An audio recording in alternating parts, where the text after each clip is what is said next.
Ganas loh Mbak, kata-kata orang Hong Kong itu ganas banget. Kemcon ge, cisin ge. Jadi kata-kata itu akan sangat masuk di hati kita.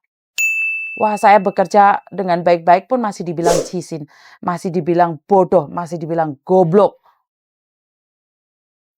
Tapi kalau kalian sudah mentalnya digembleng di PT, yes, saya pasti bisa. Saya pasti bisa. Saya tidak peduli pun dengan apa yang diomongkan majikan. Saya tetap akan berjuang. Saya harus bisa di garis finish. Itu tidak semua juga yang DPT lama akan berjuang seperti itu. Karena mungkin kurang tekadnya juga. Jadi saya menceritakan ini berdasarkan pengalaman saya pribadi dan berdasarkan pengalaman teman-teman yang lain. Jadi buat mbak-mbaknya yang di luar sana, kalau kalian tidak tahan tempur, kalau kalian tidak mampu bertempur dengan keadaan seperti itu di PT, ya kalian akan lemah. Nyampe di sini, ngomong sama suaminya suruh nebus aja lah, udah nggak kuat. Ya suami mana yang tahan dengerin istrinya dimarahin orang? Benar tidak? Dan majikan Hong Kong itu paling takut untuk menyentuh, memukul, itu paling takut. Karena hukum di Hong Kong ini, penganiayaan itu yang sangat jelas ada hukumannya. Jadi mereka itu menghantamnya di mental. Saya selalu bilang, bukan hanya pinter aja cukup. Masuk Hong Kong itu pinter aja tidak cukup ya Mbak ya. Pinter, rajin, nggak cukup mentalnya nggak kuat. Jadi harus punya mental kuat, rajin, tekun, sabar, dan tetap berdoa.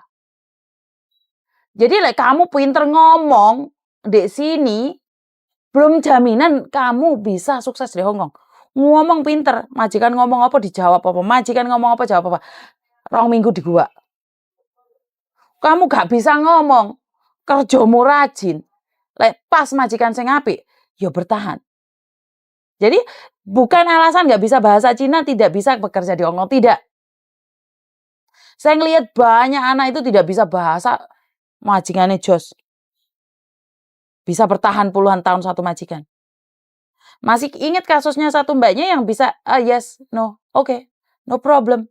Cook lah, it's okay lah, tomorrow lah. Chow mein and eat together. Chow mein and eat together.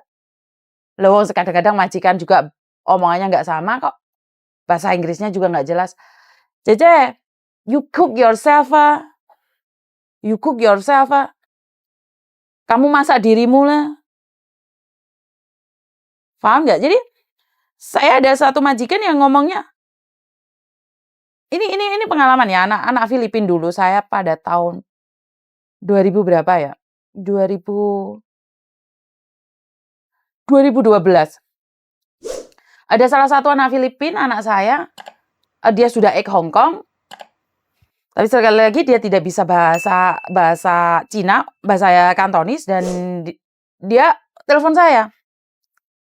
Jadi majikannya ngasih tahu anaknya, Cece, tomorrow you buy medicine for the washing machine. Artinya adalah, Mbak, besok beli obat buat cuci baju. For washing machine. Ya, for washing machine. Buat pencuci baju. Jadi anak ini, karena pronunciation-nya memang keliru ya, jadi dia telepon saya. Mom, did you know my employer asking me to buy medicine for washing machine?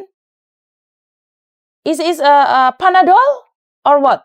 Jadi dia telepon, Miss Yuni, aku nanya majikanku suruh beliin obat buat mesin cuci woh. Emangnya Panadol? Terus aku bilang sama dia, common sense. Jen, common sense, Jen. Ya pastinya sabun cuci dong. Lah tak pikir obat apa.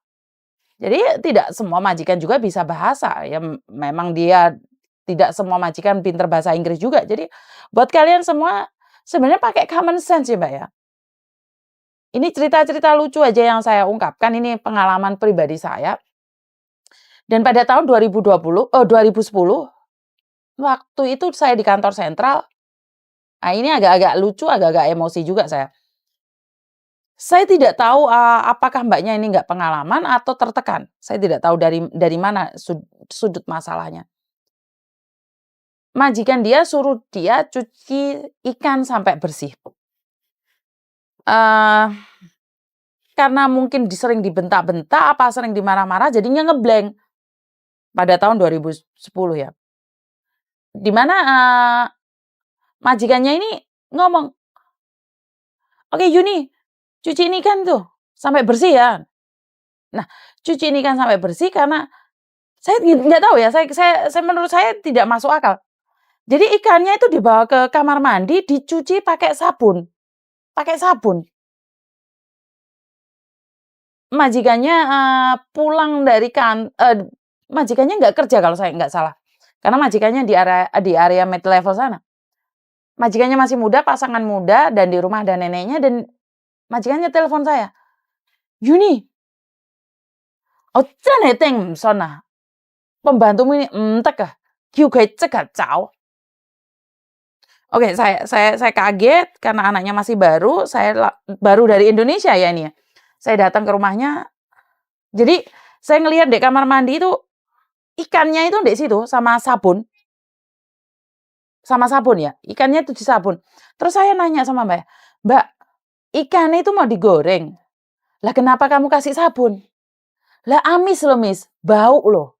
Makanya saya sabun, semakin saya sabun, nah majikan pulang marah." Akhirnya majikan mengatakan bahwa mau di-interminate hari itu juga Mbak, dia baru bekerja 3 minggu. Terus ya namanya dia melakukan kesalahan, ini aja ikan, nggak tahu apa kesalahan yang lain lagi ya. Tapi tiba-tiba neneknya datang dan mengatakan bahwa, "Anak ini pekerja keras, anak ini bagus." Jadi nggak jadi di-interminate.